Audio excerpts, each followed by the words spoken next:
ships. Yes, again, didn't we save him like a few anyone can weeks hear ago me, already? please respond. Yes, what's your situation? We've picked up something from shore leave on Nemo system. The Nemo system, lynch fever! We're all- Quickly, to the pilot seat! Can't function. Ship is adrift. Please send help. Anybody can hear me. Please send help. We need medical supplies. We need oxygen. My God, we're low on oxygen. Hold on tight, we're coming to get you! Marcus out! Ima, open a channel to Batgirl. High priority! I can't wait to be playing that game. Arena Commander, that sounds so fun. A break-in on a commercial? Dr. One of Hawk? the most dangerous diseases in the UEE today is lynch fever. This is the illness that every citizen and civilian hopes and prays that they will never face.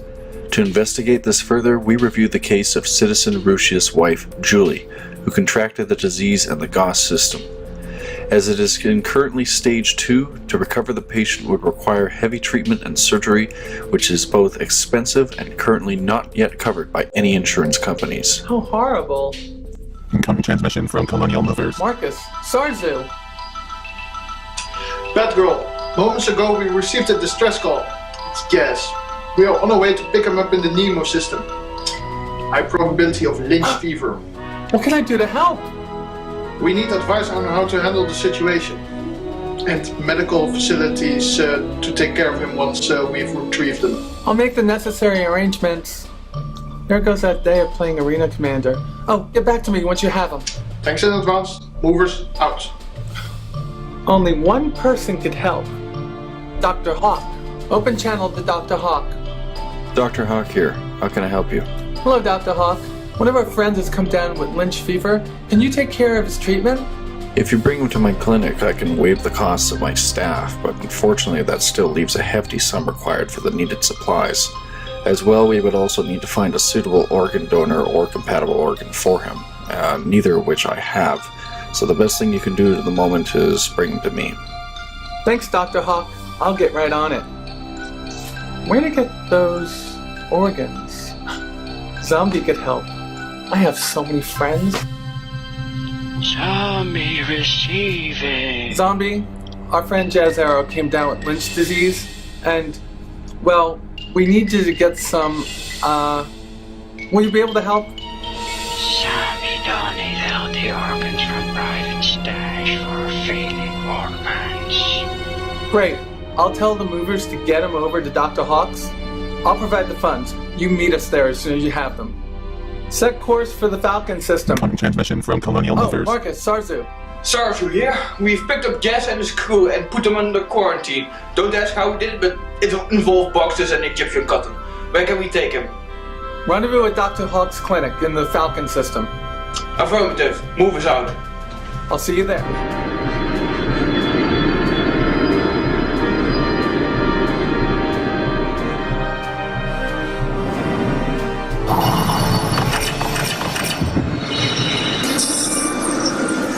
Now what? This is Kensha. Drop your shields and surrender your booty. That's your booty, but, your loot. Give me your cargo. Ken Shadow, your dashing reputation precedes you. I've heard it all before, lady. Flattery will get you nowhere. Surely you're a pirate with a heart. I'm on a mission vital to the survival of several people. Your kind words have melted the cold heart of this pirate. Not. Your compassion is contemptible. Give me your cargo or I will drift you. This Connie is more than a match for that cutlass. I won't go down so easy, you know. I hope your shields are up to spec. Unidentified constellation. Proceed with your mission. I'll handle this.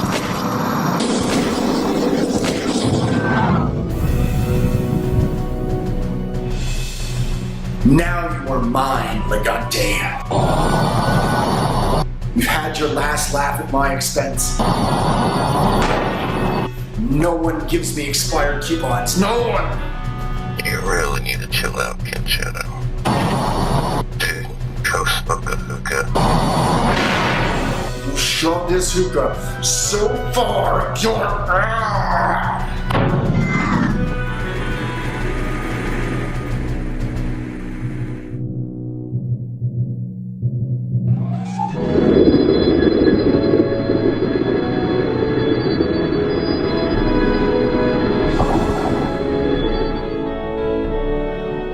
In the verse, you can't plan for everything or handle every situation thrown your way. Even if you think you have it all under control, sometimes you run into a bad patch or get sick and you just need a little help. At moments like this, a healthy community helps its own. Not because we have to, But because at our core we all want to help our fellow citizens. Today we ask your attention to help one of our citizens out there, Roushus, whose wife came down with NASH, non-alcoholic liver disease. So if you could find in your hearts to help out, we would really appreciate it. Thank you. I hope you too can help our fellow citizen.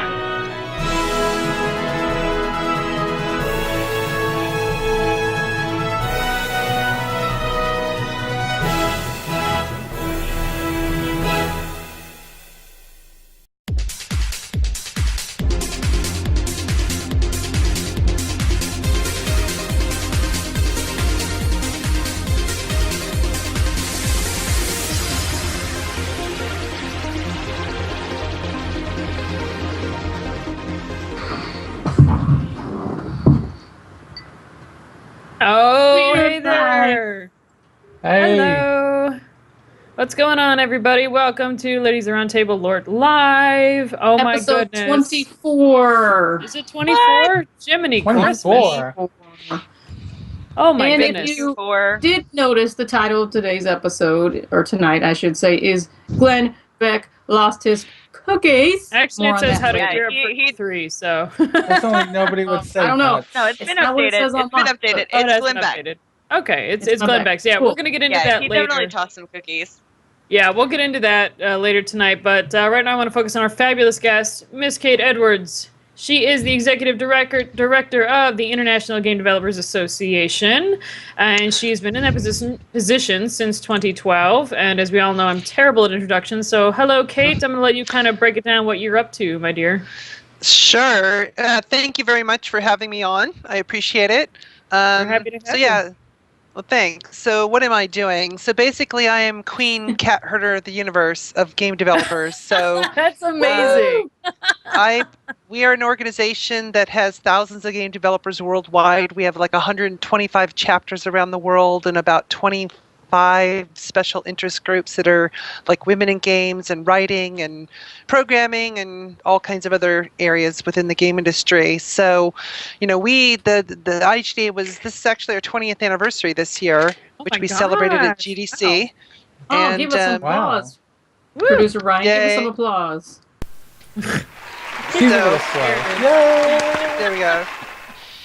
And yeah, it's been great. I mean, I took over the helm just in late 2012, and I've been trying to basically move the organization kind of back to what it's supposed to be doing, which is essentially advocating on behalf of game developers as a professional association, because as we all know, there does exist in the US like the Entertainment Software Association, which is the trade association for the game industry, which is pretty much the representative body of companies, and they are based in DC and they lobby on behalf of those companies, but we act as a voice for the individual game developers regardless of whatever company they happen to be in.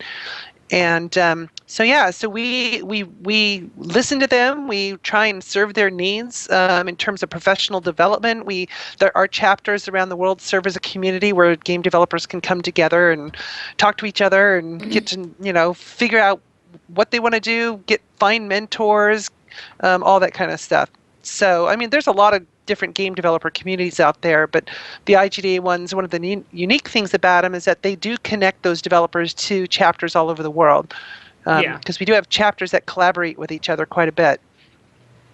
And I do see here in my show notes that you've got a long list of games that we're all familiar with that you have in some way, shape, or form touched and put that Midas touch on those games. So let me hear just a few. Halo 1 and 2 and 4. Becca loves Fable. Fable, Forza Motorsports, the entire Age of Empires series. Let's see, all the Dragon Age games, Mass Effect games, Star Wars: The Old Republic. Dance. No, I worked on Dance Central, all the Dance Central games. Basically, when I was at Microsoft, between about 95 and 05, I was there from 92 to 05, but in that 10-year period, I basically had something to do with almost every first-party game Microsoft did in my job function. Those were the golden years, man. They were. I loved everything that came out of that at that time period. I was like, yes, all of that. It was awesome. There's so much fun stuff to work on, and the list is ridiculously long. So probably if someone had a list and said, "Did you work on this during that time?" I'd probably say, "Yeah, I did." So yeah, it's been great. I mean, it's these days. I don't get much time to play games. I do play games, but a lot of the game time I have is the games I'm actually working on, besides games I can actually sit down and play because I want to. Yeah, it happens to a lot of us in the industry. I've been working in games now almost, like 6 years, like professionally, and all of a sudden I don't have time to play everything. I'm like, well, that's kind of ironic and sad, but I think it's worth it. I mean, you're making very cool stuff, and I enjoy almost all the titles that that you've worked on. So I'm happy you're doing that. And a lot of that has rubbed off. I mean, I'm a huge Halo geek. Even to this day, my way of relaxing is going and playing Halo multiplayer. Oh yeah, wow! It is. I love Halo MC. That's my other husband, and my real husband is totally aware of it and is cool with it. It's just great storytelling. Cortana's the best GPS you could have, and he's such a great listener. I mean, she barks at it. I was actually playing the Halo 1 Anniversary Edition. I realized, God, I mean, she really was digging into you, but he was so patient. He never gets pissed. Yeah. He's great. Mm-hmm. Yeah. So that's awesome. Nikki, do you have any questions, Pixie, for Miss Kate? So I really like Mass Effect. What was the one thing you can say about working on it that you want other people to know? Because I love the Mass Effect games. I think it showed in the games. I think it's true of a lot of BioWare games. Is that there was so much love for what they were doing. I mean, that's true of most game developers, but I think with the Mass Effect games in particular, I sensed from the BioWare team just an incredible amount of passion for this particular property, and just a huge desire to get it right, especially in the subsequent games. So I think when there was the huge controversy about the ending of Mass Effect 3, I do get a sense that they were sort of taken aback, like, well, what? We thought you liked it. I mean, What's really funny about that is that I was given the script to, because it's part of what I do in my culturalization work. So I read through the script, and that was, I don't know, almost I guess 9 months or even almost a year before the game came out. So and I didn't really even remember. I mean, I remember reading the different endings and stuff, but it didn't really sink in. So when the whole controversy exploded, I'm just like, that happened? Really? I don't remember that. But anyway. I think that the Mass Effect is something that, for me, I can play over and over. And to be perfectly frank, I've got all 3, and I'm doing a full playthrough with my junior achiever, just because I feel like I need to share the storyline with her. Right. She did ask me how come I can't play a girl, but I said, well, this game you couldn't do that back then. It wasn't available, but she wanted to play, Girl Shepherd. I'm like, sorry. Yeah. I know what you mean. It wasn't until you played it on the PC, right? Because the PC you could play a girl. I think so. Yes. Okay. But we have it on the Xbox, so that's the first thing she said, which is kind of ironic when she's only 12 and she's already asking that question. I don't want to play a boy. No, exactly. So, she's so spoiled. Yeah, she is very spoiled, right? Well, it's fun. I know my daughter and I, we've had a tradition of playing co-op Halo together, so we've always had fun with that. So like when Halo 4 came out, and she's 26 now, she lives in California and goes to school where she just graduated. But But when Halo 4 came out, she's like, don't play it until we get a chance to be together and we'll play it through together for the first time. It's so cute. Doesn't that make you feel so great? That she's like, I gotta play with my mom. She's telling her friends, I gotta play with my mom. I can play with you. And it was awesome. We have so much fun with it. And we played when Halo Anniversary came out. We went and played it together, and because we played it, it was great. It was really well done. She just stopped. Uh-oh. Many times. So Kate, there we go. There she goes. She's back. You froze for a second. I cannot play shooters with my child because all she does is shoot me and kill me and never let me. You gotta go co-op. So. Then it's okay, because Yeah. Then she can't shoot me. We still gotta get your daughter and my boys together to play each other. Yeah, they definitely are gonna try to play. But now you've worked on some pretty amazing games in the past, and you've worked with some of the top developers of like my time, because you had 49. I go all the way back to like the beginning. Did you work with like people like Bruce Shelley and Brian Reynolds and those people, or? Sometimes, yeah, Brian definitely. I mean, I worked on Rise of Nations, and so that's actually when we first met. Was when I remember the first meeting when his team came to Microsoft, and we had that big discussion about what Rise of Nations was going to be, and that was great. That was a really fun game to work on. I really enjoyed it. Must have been amazing people to work with, because a lot of those people came out of the original Microprose with Wild Bill Steely and Sid Meier and Bruce Shelley and Brian Reynolds. Yeah. Bless you. Yeah. No, it's great. I mean, that's. Oh, go ahead. Oh no, you keep going. Well, no, I was just going to say, it just, a lot of people don't know that my original aspiration at high school was to be a conceptual artist for Lucasfilm, because I was I wanted to work on something Star Wars so bad. Yeah. And, so that was my aspiration, and I had the artistic skill, but then I did industrial design in college, because most of the conceptual artists at Lucasfilm at that time, people like Joe Johnston and Nilo Romero, what's his name? Anyway, the other guy. And no, they were great. Of course, Ralph McQuarrie and his work as well. And I'm like, that's what I want to do. And so I did industrial design, but I got so sick of my professors telling me what to draw that I switched majors to geography and cartography, because I've always had an interest in the field, and cartography would let me still use my artistic skills. And so...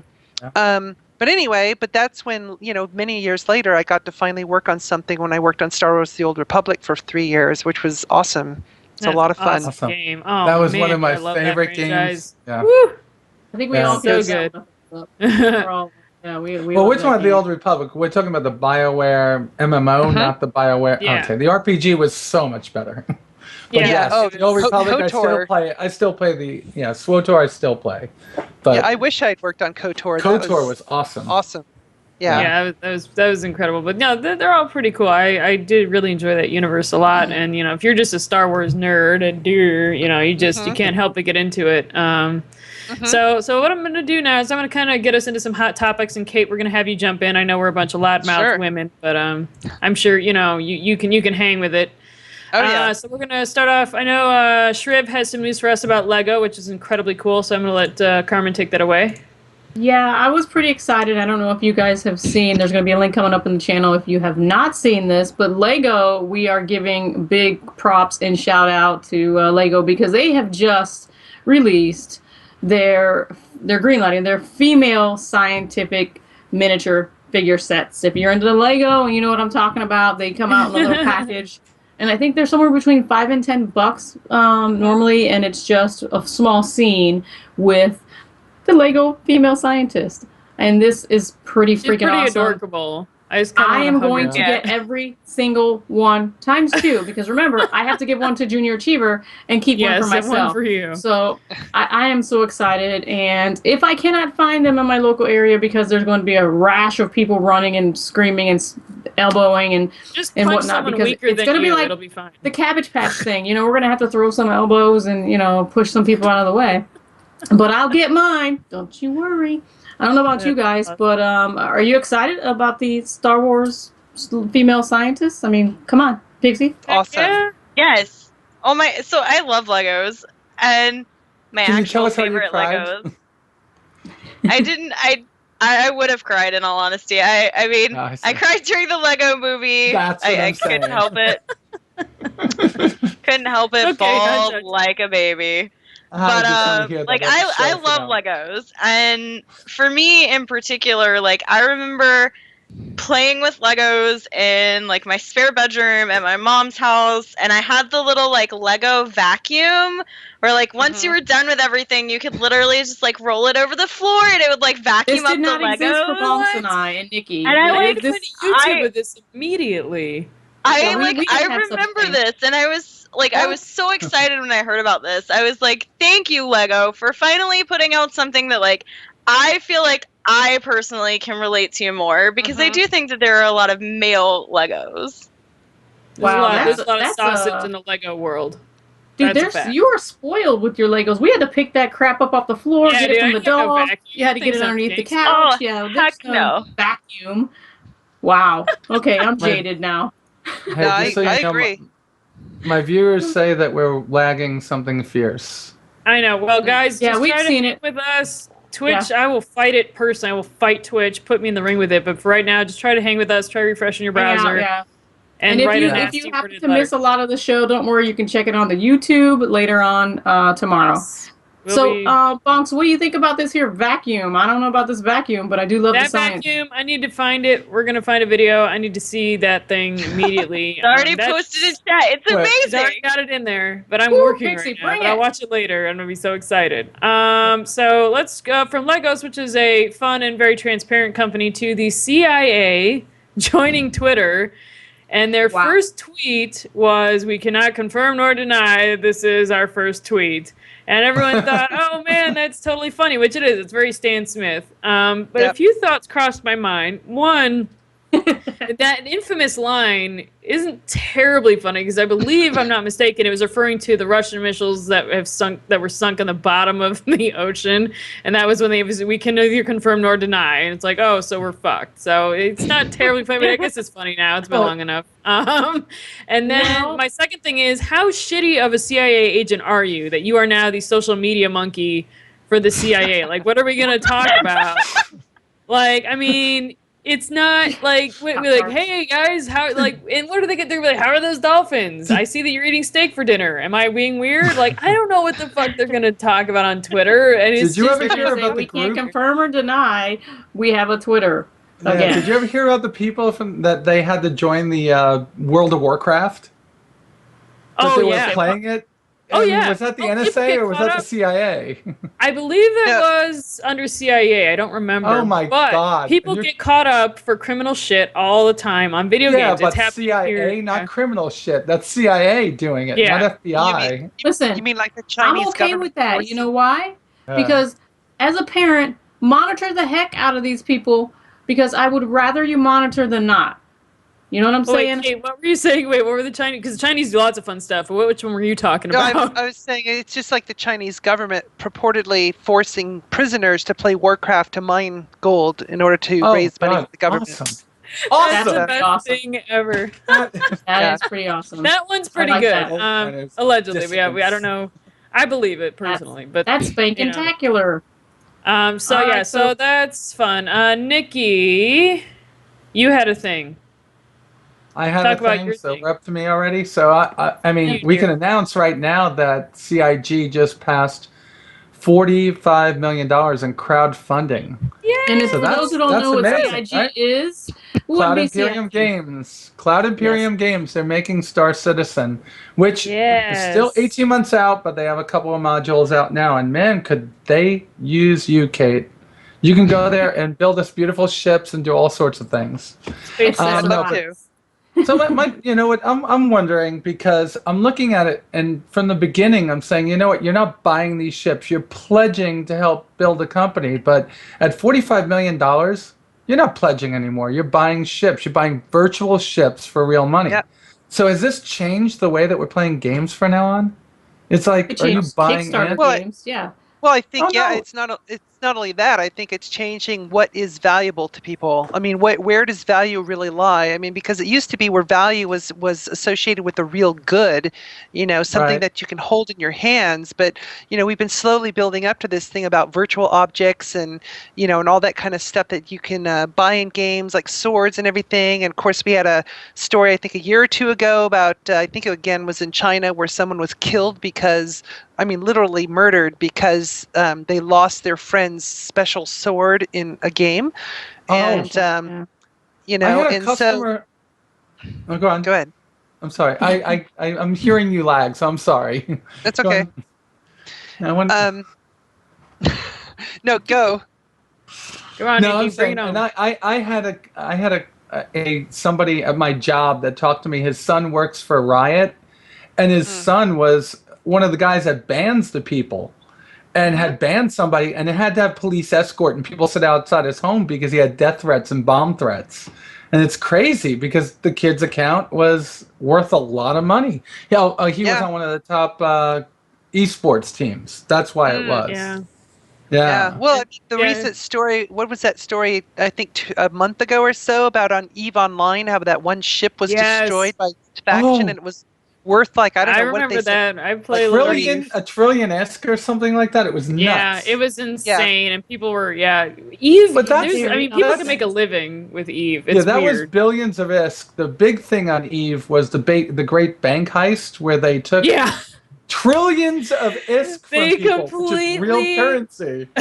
I'm like, they did like a real Ponzi scam. It was amazing, and I never laughed so hard. Yeah. But buyer beware, they always say that. But speaking of things, go ahead, Nikki. Sorry. I was just saying, EVE is one of the few games that people don't get. There is an ISK to dollar exchange rate. Yes. Right. Mm-hmm. So it's a very functional economy. It's very real, and economists develop it. It's impressive. Yeah. So if you don't know Aegon that, says it's just it was a Titan worth about 2 trillion. is. Holy and cow! That'd be 6 banks heists in EVE. Yeah. Because people are falling for it. Yeah, buyer beware. Well, speaking of stuff jumping off of the screen into real life, as far as people getting killed and everything, I know Pixie has something we're going to talk about because I've been looking at this too because it creeped me out. The girls who murdered their friend over Slender Man. Yes. And I mean, now he's made a lot of appearances in games and of course in Lure. So I'm going to let you kind of take it away on that one because that's creepy. So, 2 12-year-old girls made a plan to invite a friend over and essentially murder her to become acolytes for Slender Man. And when they didn't kill her at the sleepover, they lured her to a park where they proceeded to stab her 19 times. She lived, right? And she lived. And they said that, the girls were laughing and that they were, excited. And the girl ended up, crawling over onto a bike path where a biker ended up, taking her and saving her and calling the police. And the girls were arrested, hours later. But they had apparently read all of this on, Creepypasta, a Creepypasta website. Creepypasta was the one that picked up. I mean, it's a story about children that, it was 14 kids that disappeared. And there was an infamous photograph, too. And it looked like a lot of experts say it's just photo distortion, but it looks like fucking Slender Man's in the picture. So before politicians, everyone cries video games are evil. This is far beyond video games. Well, and Slenderman didn't even evolve from that. It started off as a myth. And people had started talking about it, so people started photoshopping the pictures and then making up essentially fake quotes over the disappearances of these made up people in these photographs. And over time it's become really big. I mean, there are Slenderman in games, and it's become something of a creepypasta phenomenon, which is why I don't read creepypasta because it scares me. I'm a super baby when it comes to that kind of stuff. But I mean, I'm such a baby. Yeah, no, it's a little creepy. I think there's more at play here than just, creepypasta influencing kids. I think, Male Spy just asked where are the parents. Very good fucking question. But yeah, it was a very interesting, weird fucking story. And on that note, let's move on to gaming and some happier stuff. So can I just make one comment? I gotta make a parent comment because that's my platform. yes, where were the parents? That's a very good question. However, in not monitoring them on the internet, you're going to have the issues where kids are going to be susceptible to lots of things. I think these two kids, and I'm not going to say children, but these two probably have had some kind of other issue or issues going on to take things this far. And again, this is another reason why we've created the brand and the company that we have here, because there's so much disconnect out there with kids not having empathy or being able to distinguish what is a game or a television show, a movie, or reality. Obviously, with what Pixie was saying and reading that full article, because I could not bring myself to read the full article, is they were laughing. They were not necessarily maybe they were enjoying it, but they can't grasp the concept that this is totally inappropriate in all kinds of ways. So that being said, I think that there's probably more to this story than what we've initially read. And as it unfolds, I'm sure each of us will read it and form our own opinion.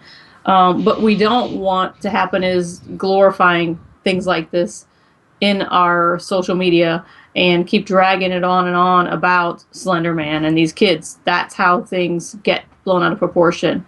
So I would appreciate if you guys as our fans would kind of take it with a grain of salt until the true rest of the story comes out. These 12-year-olds are being charged as adults. Like, yeah. Well, they're over 14, right? They're 14? They're 12. Yeah, 12. So they're being charged as adults at 12. Yeah. Well, maybe they'll get. I mean, it may come. It may come with. There's a million and one reasons that they might do it. It may not just be for harsher punishment, but it might be for to allow them to kind of cut through a lot of the red tape when it comes to psychiatric evaluation and parental permission. There's a lot of reasons why I think that's probably the best way to go. But again, so moving on to some more fun stuff. Let's talk about some of the games we're playing. And I'm going to kick it off with myself here. So the new Call of Duty maps came out, and they are a good time. There's one retro map. A lot of the cool Devastation maps. It's been pretty fun. Everyone has the Ripper now, so everyone's using it. So I've been thoroughly enjoying that. And then I was very excited by I was just talking about this. I think it was last show we were talking about. I was hoping to hear something about Mortal Kombat 10, and sure enough, the magical trailer dropped. That amazing trailer, that awesome little snowy showdown between Sub-Zero and Scorpion, everyone's favorite. Very brutal, very violent. The Huffington Post. Did you slide off your chair? Pants. I totally slid off my chair. The concepts, the art is good. I'm glad X-ray moves are back, and they're bringing back more specialized weapons. You can tell when you watch the trailer. MK's always been a very Chicago-based thing for me, so I'm always so excited about Mortal Kombat. So, did any of you see the trailer? I did. Not yet. Yes. No, Kate? well. I haven't seen Kate it. said no. Kate said no. Pixie, did you see it? Oh, yeah. Are you excited? You're just so quiet and cute. She's listening intently. It is no Skullgirls, but I will accept this. Hey guys, we're going to cut to an intermission right now. We'll be back in 3 minutes. All right, so intermission. We'll be right back. Sorry to cut it short, but we got to be back in 3.5 minutes.